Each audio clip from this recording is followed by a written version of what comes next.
Hello, everybody. Welcome back to Codezilla community. Today, we're going to be looking at a few tips, tricks, and shorthands of the Python language. These range from beginner to intermediate, so buckle up and let's head right into it. These are executed in Python 3.8, and I think most of these will work if you have any version of Python 3 installed. The first one is chaining comparison operators. Now, comparison operators are used to compare any number or value in Python, C++, C, whatever language you choose. And this is how it looks like in C and C++. You can see here we use two different, suppose you want to compare X and Y and Z together. So you use two comparison operators here. You can see one, and this is the second part, and you have a logical operator right here to check. Now in Python, what we can do is, this is a little shorthand. What we'll do is, you can see here, uh, we have the value set over here we need to compare. And you can shorthand it to x lesser than y and y lesser than z. So all of these are written in one line. You can see this will work if we just run this. And there you go. It shows the appropriate output. Now, this is a really important shorthand. You can mix all sorts of operators, not only the lesser than and greater than signs. You can mix all of them if you need. Next is enumerate. Enumerate is a technique used to number a list or a collection of entities. So what we need here is we have a list, and the list is made up of a collection of some objects. And suppose we want to create an index. Now, in usual programming, we would do for I in range length of list one. But what we can do here is for index comma element in enumerate. This is the enumerate function, and we'll pass on our list to it, and will give us the colon. We'll write print index semicolon and element. And the next technique would be if you would like to specify as any number as the starting number. So this will start from 0, but what if you want it from, like, say 500? So if I execute this, you can see states 0A 1B, and then you can see the other one where we started at 500. So 500A 501B. This is a little useful trick I found in Python. You might also like to use it. Next is assigning multiple variables at once. We can do multiple assignment of variables in one line in Python. So this is our old method. Usually we would have one variable per line. And in Python, you can see this is so clean, so fast, so small to write. X comma y comma z equals to 20 comma 200 comma 2000. So both of these techniques are correct, but if you want to save some space, maybe you want your code to look cleaner, you can do this. This is also called tuple unpacking. So this technique you can search online, tuple unpacking, and you will see that this will be the major line, the syntax of this. Now if I run this, you can see it assigns the old method and new method would work perfectly. Next is list comprehension. List comprehension means assigning a list or a tuple in one line. You can also do this with dictionary, but list comprehension means list array. So let's see this. Suppose you want to make a list from numbers 1 to 10. You can do this. You can write x as your list variable, and then you can write any variable. I've chosen x here for some reason, but it's okay. You can choose whatever you want. Say n. So x for x in range, and then whatever your range is. So if we print this, you can see 1 to 10. There we go. Another example for this would be, suppose you want to have a list of the small letters, and then you can use x equals to char. You can also format your output. So you can write char of x for x in range this. Now 97 to 97 plus 26 means start at 97. Convert 97 to character, and then save it in the list that you find. And then the same for your capital letters would start from 65. So if you run this, you can see it creates two lists, A to Z small and then A to Z caps. So that's list comprehension. You can see how it works. We will have a list variable. This is your array variable or whatever you want to store your data in. And then you'll have some loop variable, and then you'll have the loop syntax. So for variable in, and then your loop condition. So you can also format the elements by putting this variable over here into any function such as int, or you could even try max. You can even have nested loops and whatnot. So, and this is a section for the competitive coders out there. Suppose you have usually get an competitive coding would come in formats like this. In C, C++, it's pretty easy to read these numbers, but in Python, you can read both of these in 2 lines. So suppose you have 6 and 5 as 6 array elements, and 5 is some number that you'll have to multiply all of them with. And then you have 1, 2, 3, 4, 5, 6 as the input. So to take such inputs, I do this. So you have x comma y equals to, and then you have the tuple unpacking. Over here, you will have int n for n in input dot split. Input will take this whole line 6 comma 5 with the space, and then the split will change the space to a list. So basically, this line will be converted into a list that will be 6 comma 5, and so it'll be a list 6 comma 5, and then for n will translate this to x and y. So x becomes 6 and y becomes 5. That's tuple unpacking. And now we will use list comprehension to read this whole line into an array. So we'll have array variable obviously here, and then you have the list unpacking over here the same way. Int x for n in input dot split. It creates a dot split will create a array and then save it as an integer. And then this little slicing over here means that it should contain only x elements. So that means stop after x elements. So suppose I give it an input, say 1, 2, 3, 4, 5, 6, 7. It's going to read only up to 6. So that's how this works. Let's see the example. So you can see here I'm going to give 6 space 5. That means 6 inputs, and 5 is a random number. Suppose I just go across and I give 8 inputs here. So it's only gonna I printed x and y first, so you can see 6 comma 5, and the array which only takes 6 elements, which is what we needed.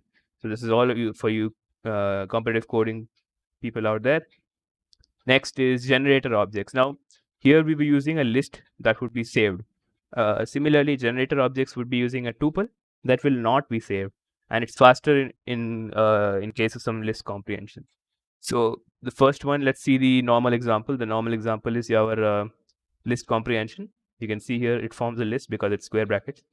And but if you have a very complex loop like this one, you can see here we have two nested loops, nested for loops. You can also have that in a list comprehension, by the way. And you can see here we're using tuples. So for element in y, print element. So this will print all the elements that can be created through this tuple unpacking and generator object creation. So now let's test this. I have 2 cells over here that shows one is using a list comprehension and one is using the generator object. And let's run both of this. And let's see how long does it take.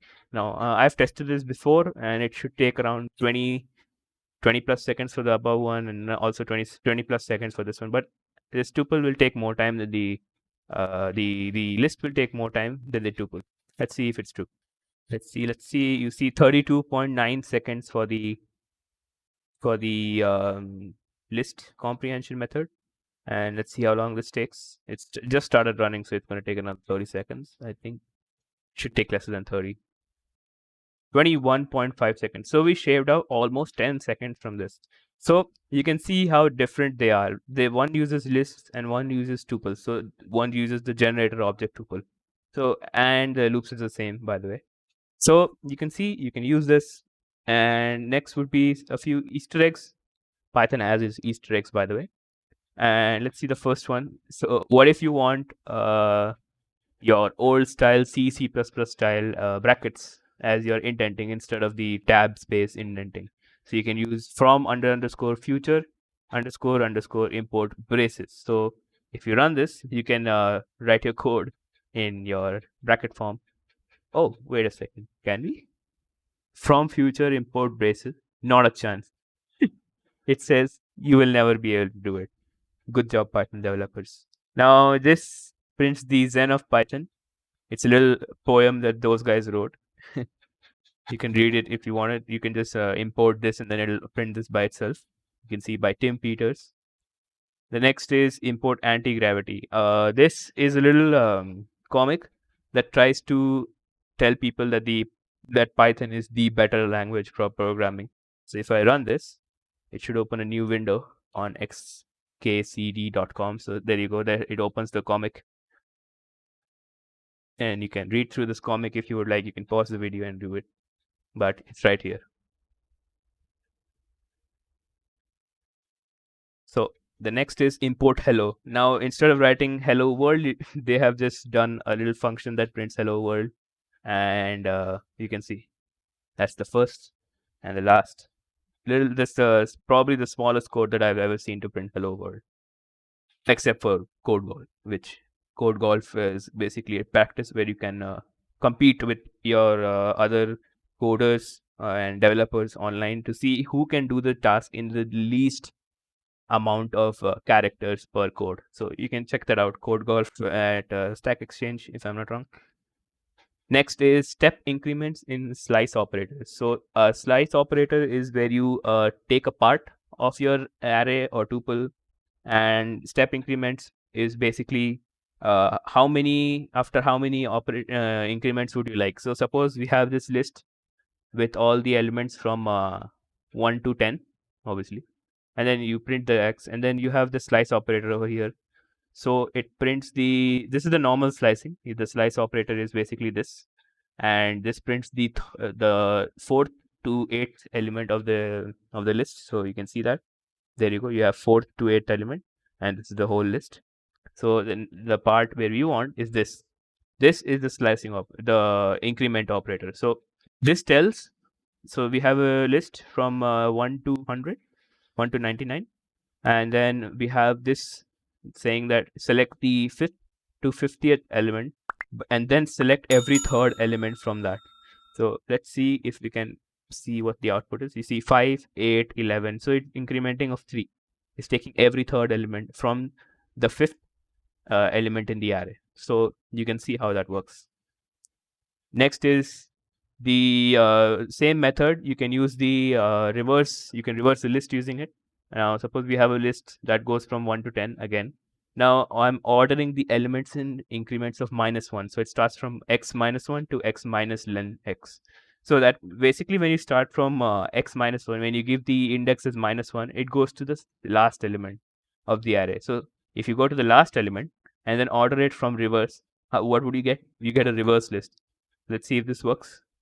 Obviously, the original list is 1 to 10, and you can see the reverse list is 10 to 1, which is our desired output. So this is a little shorthand for reverse of the array, and you can also save it as a rev. This will also obviously save a list. So there you go. Faster, smoother, quicker, and simple AF. Now we go to quick swapping. Now, if you remember, a lot of people, when they ask questions based on coding, basic beginner questions is how to swap two variables with and without temporary variable. In Python, it's super easy. You can see a comma b equals to b comma a. That's it. And if I run this code, you can see it does work. A equals to 5, b equals to 10 before swap. And after swap, we see a equals to 10 and b is equals to 5.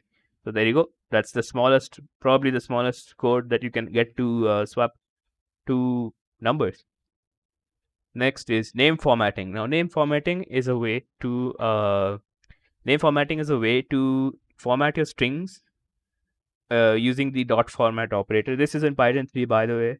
You cannot do this in Python 2, if I'm not wrong. And suppose this is my string. I have two variables. One is my name and one is my age. And let's say I want to print my string where I will want my name to come here and my age to come here. So I'm going to give the brackets inside the string. You can see this is the string. I'm going to give two curly brackets inside for wherever I need my variables to be. And then I'm going to use the dot format operator, the dot format function. And I'm going to put the values that I want over here. So if I run this, you will see it says my name is Aman and I am 19 years old.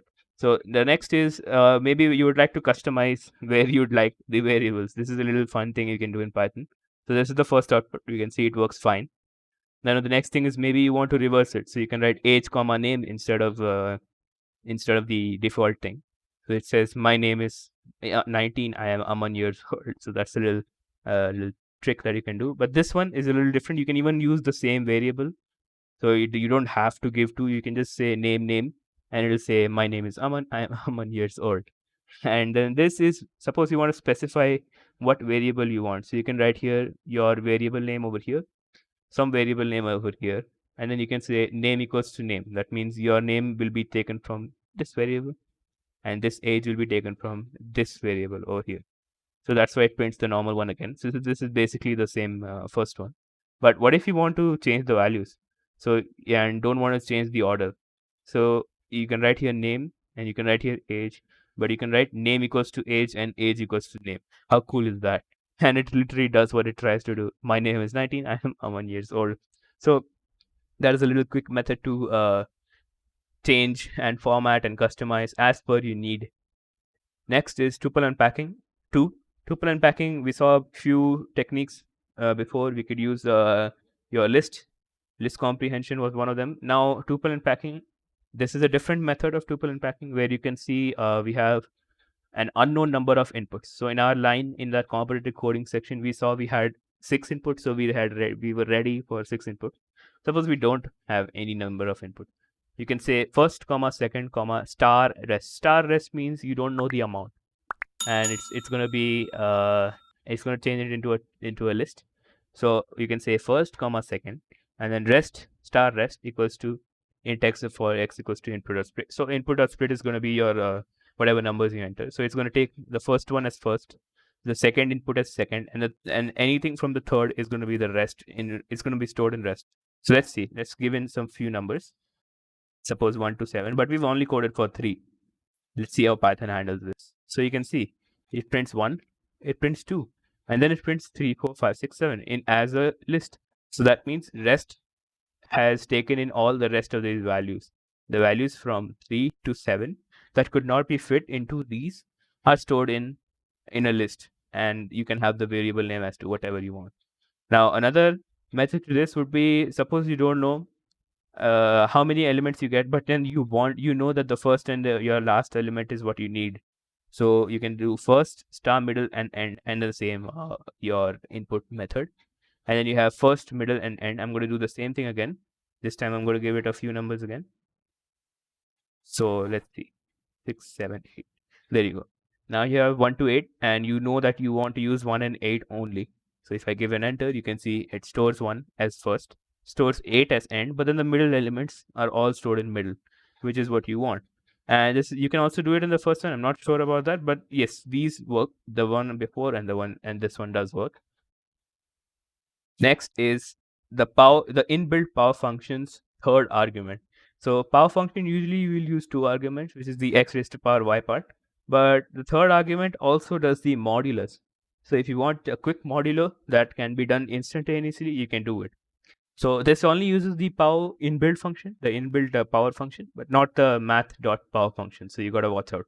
So you can do 2 raised to power 3 modulo 5, which is supposed to be 8 modulo 5, which is 3. Let's see the answer. Yeah, there you go. You can see 3. Next is quickly printing the transpose of a matrix. Now, transpose of a matrix, you can easily use the NumPy library. The NumPy library is literally built for this. But what if you don't want to use the NumPy library, or it's blocked in some places? So you have a 2D array somewhere like this, 1, 2, and then 3, 4, and then 5, 6. So you have the array stored as a variable. What if you want to use the use to get it to the transpose? So let's say another variable equals to zip function. We're going to use the zip function here. Zip function is used to pack string, and this is the unpack operator for your Python. Depending on what you do, it's also the extra. It's also the tuple unpacking for the example before this. But there you go. You have this is the unpacking operator. It's going to unpack this 2D array. So we're going to write our array. And suppose we want to print this. We only were going to print this. It doesn't store it as you think it would. It's going to store it as a zip object, and you can learn how to parse that. It's going to be values in array.t, print values. So let's see how it prints. There you go. We have the matrix transpose, which is supposed to be 135 and 246. Now I'm going to do another example here. This was a 2 by 3 matrix, which comes out as a 3 by 2 matrix. Now we're going to do a 3 by 3 matrix that you can see here. I'm going to run this. There you go.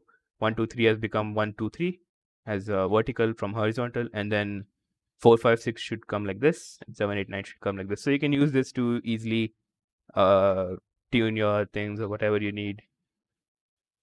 Next is sequence multiplication. Now, sequence multiplication usually occurs when you try to multiply two or more different data types that are not supposed to be multiplied. Suppose like a character, a string with a number.